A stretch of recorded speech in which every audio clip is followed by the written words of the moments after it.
जबलपुर में लगातार बढ़ रहे अपराधों के बीच अब शहर में पत्रकार भी सुरक्षित नहीं है।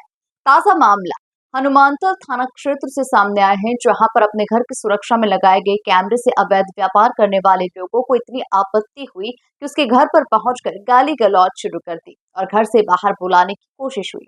इसके बाद जब पत्रकार हनुमानतल थाने पहुंचे तो वहां पर भी अवतत्वों ने आकर थाने के सीसीटीवी कैमरे की निगरानी में उनसे हाथापाई की और मोबाइल छीन लिया। इतनी घटना होने के बाद भी पुलिस हाथ पर हाथ धरे बैठी थी और किसी बड़ी घटना का इंतजार कर रही थी।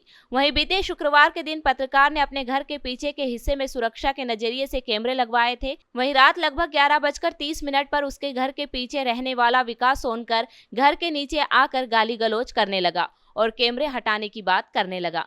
जब इस अवैध कारोबारी पर सुबह आकर बात करने के लिए कहा गया तो उसने पत्रकार को हमला करने की नीयत से घर से बाहर बुलाया, लेकिन पत्रकार ने पिछले हमले को देखते हुए पुलिस से संपर्क कर हनुमानतल थाना पहुंचा, जहां उसे कोई सहायता नहीं मिली। उल्टा पत्रकार को ही ST-SC मामले में फंसा देने का डर दिखाया गया।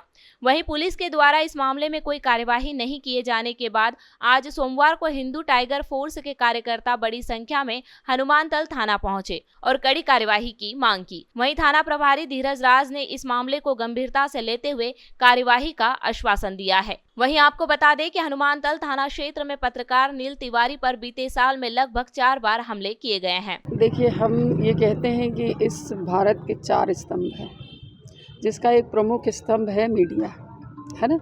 और जब मीडिया के ऊपर यदि कोई ऐसी बात आ जाती है तो फिर बड़ा चिंतनीय विषय हो जाता है। और दूसरा स्तंभ कहते हैं जो हम जिस थाने के अंतर्गत खड़े हैं, पुलिस।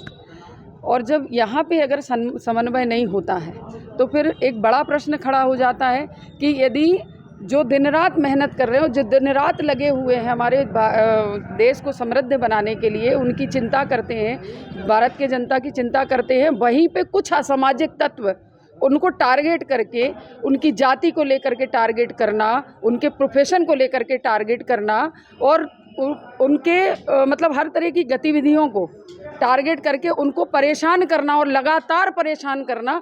और उसके बाद यदि वो शिकायत करने के लिए अपनी शिकायत लेकर के वो कहाँ आएंगे? थाने में आएंगे संबंधित। अगर थाने के अंदर आने के बाद भी यदि पुलिस वालों के सामने अगर उनको धमकी दी जाती है, उनके ऊपर हाथ छोड़ा जाता है, गाली गलौज की जाती है, तो फिर किसके पास जाएगा वो? किसके पास वो करेगा अपना? तो इन्होंने व्यक्तिगत तौर पे अपनी कई शिकायतें यहाँ पे दी है। ये चौथी वारदात इनके साथ में हुई है अभी, जहाँ चाकूबाजी भी हुई और भी चीज़ें हुई हैं। तो हमारे जब संज्ञान में ये बात आई है तो हमारा प्रशासन से करबद्ध निवेदन है कि इस तरह से हमारे पत्रकार बंधुओं के ऊपर ना तो जातिगत तरीके से उनको टारगेट किया जाए, ना उसके प्रोफेशन के हिसाब से टारगेट किया जाए। जो व्यक्ति जो अपना जिस हिसाब से काम कर रहा है उसको काम करने दिया जाए, क्योंकि ये समाज का एक प्रमुख अंग है।